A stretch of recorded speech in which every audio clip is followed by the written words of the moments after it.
about trying to get comfortable on the bottom. Okay?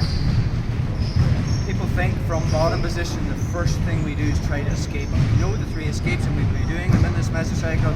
From bottom it's UPA, upper lift escape, elbow knee escape, and the hydraulic or the mermaid escape.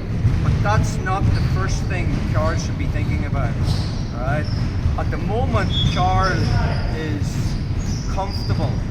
He's got inside position, but if I pluck his elbow and get the high mount, and now there's a bit of an elbow exposed, now he's already starting to get uncomfortable. And if he's thinking about escape, he needs to get comfortable again. So last time we talked, I'm not going into it all, just watch the vids. We talked about getting inside elbow position. He wants his elbows on the inside. We showed you different ways of getting that. Shoulder walking. And he wants to keep me over his hip. Think of keeping the person over your hip as a superpower. It's the best thing you can do from bottom position. So, Charles on me. Even though we don't strike in Jiu-Jitsu, your Jiu-Jitsu should be seamlessly, it should work obviously in the grappling end, the sporting end, but it also should transition seamlessly to MMA or if striking is involved. So if striking was involved from here and I had inside elbow position and Carl's on my hip, he starts throwing punches, the last thing I want to be doing is trying to move my head and cover with my hands.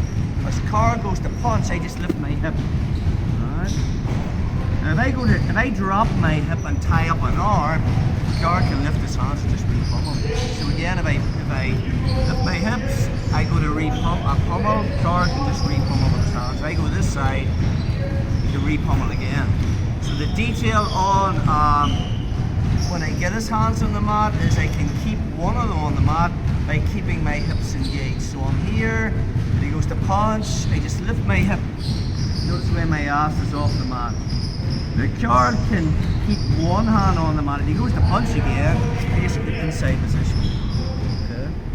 Now from there, because my hips are engaged, he cannot take this hand off the mat. And now I can tie that up and trap that road. So let's look at that again. Again, we're not interested in the escapes tonight. We're just thinking about getting comfortable. Okay. So Charles on me. If he goes to punch, I just lift my hips to get his hands on the mat. He's over. Sit up again. I'm comfortable. I have inside position, wedges. He's on my hips. I'm okay. When he starts punching, I'm uncomfortable. If I start doing this, I'm very uncomfortable. Take it back. So instead of doing that, I just lift my hips. But I keep my hips engaged. If he goes to punch again, I just control it. If he can't take that hand off the mat without face planting, take your hand off the mat. Whereas if my hips are on the mat, he can take that off all day. Right? So I'm here. So I can tie that up, but for the sake of the drill, I'm just going to let him back up again. Now, I know we don't strike in Jiu-Jitsu, but from a grappling perspective, if Charles mounting out inside position, I can just get his hands up. Understand? As he's deciding what I'm going to do, I just do that. From there, even though he's not punching, I can get inside position with one hand, and then I can put a whizzer on this arm, and I can sweep him as well. But we're not worried too much about the sweep or the bridge. We're just thinking about getting comfortable again. So again, from our position, I'm comfortable, I'm uncomfortable. I tie that up. Now I'm comfortable again. Does that make sense? And I'm ready to work this. Okay, switch positions. So that's the first part of the drill. Trap and roll, but I'm going to be going over this escape later in the mesocycle. We want to thinking about just getting on or getting from an uncomfortable position to a comfortable position. So another thing I might be doing from top position is putting a hand on the collar and then trying to wedge this elbow out. My goal would be to get to here. If I can pull this out, I have armbar. So at the moment, I'm comfortable. We talked about, if Carol put the hand on the collar, I made that separation. We covered that on Thursday, but maybe I left my elbow out. Now from relax, stay there, don't take it back a step. Too quick, Carol. So I'm here. Now I'm very uncomfortable and this elbow's out. So what do I do from here? This hand comes inside and I'm going to turn from being flat on my back to on my side. Now if Carl does nothing and stays in mount, I'll be able to What is going to happen good jiu-jitsu is when I turn on my side, he's transitioning to technical mount, which is one foot planted and one knee behind my head. So the minute I'm here,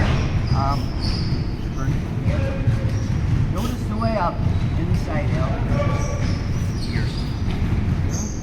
I don't want to bring this hand too high because he can find it and then gift drop, and we don't want that. We're going to be showing you how to get out of that. So my elbow's here. And this hand's just making a wedge here. And now I can move my hip back. And right now I'm starting to get comfortable again.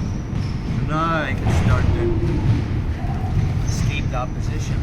But for the sake of the drill, we're just trying to get comfortable, from uncomfortable to comfortable. So again, we're here. Carl does this. He gets that open elbow. Right? If I stay here, I'm gonna get arm bar. So from here, my hand comes underneath. Notice where my elbow is.